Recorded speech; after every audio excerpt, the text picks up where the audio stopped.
Et nous revenons en Belgique pour une dégustation de bière, celle tout droit sortie des cuves de la brasserie Cantillon. C'est l'une des plus anciennes brasseries bruxelloises et elle produit encore la bière lambic, comme jadis.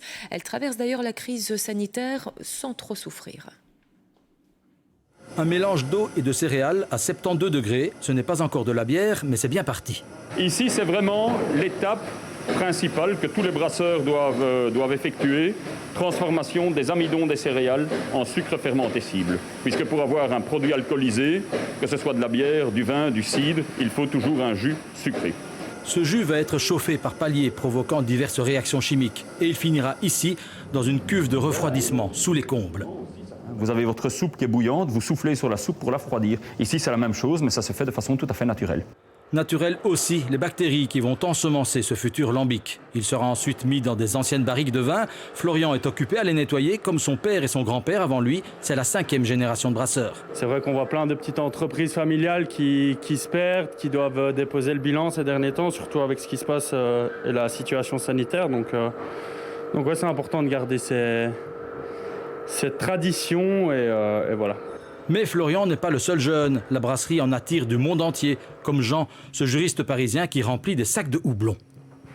J'ai goûté quand j'étais petit des bières de chez Cantillon. Et déjà petit, ça a été un peu une révélation. Je suis venu à visiter la brasserie et le musée de la Gueuse et je suis tombé amoureux des lambics et de la brasserie Cantillon. Et donc du coup, je suis venu, j'ai tout lâché et je suis venu ici pour apprendre.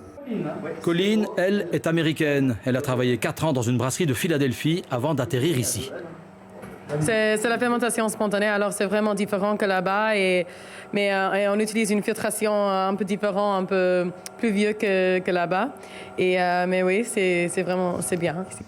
Les lambics, gueuses et criques de la brasserie sont connus internationalement. C'est d'ailleurs ce qui lui a permis de traverser la crise Covid sans trop de mal. On a envoyé moins de bière au Japon, par exemple. On a ouvert le marché sud-coréen qui était demandeur depuis un bon petit bout de temps. Toute une partie des bières en fût qui étaient destinées à l'Horeca ont été transformées en bouteilles. Donc voilà, on a cette chance de très bien s'en sortir, mais malheureusement, le secteur est très touché. Une renommée internationale de Cantillon qui a aussi un revers à sa médaille. C'est un assemblage de... Comme d'autres brasseries belges aujourd'hui et comme des vignerons, on a ce problème de retrouver nos bières sur le marché noir à des prix complètement prohibitifs. Des bouteilles qui sont à plusieurs centaines, voire parfois plus de 1 000 €. La brasserie Cantillon est aussi un musée vivant avec 40 000 visiteurs par an, essentiellement des touristes. Des visites qui se sont effondrées depuis 1 an, mais qui restent possibles le samedi avec évidemment dégustation à la clé.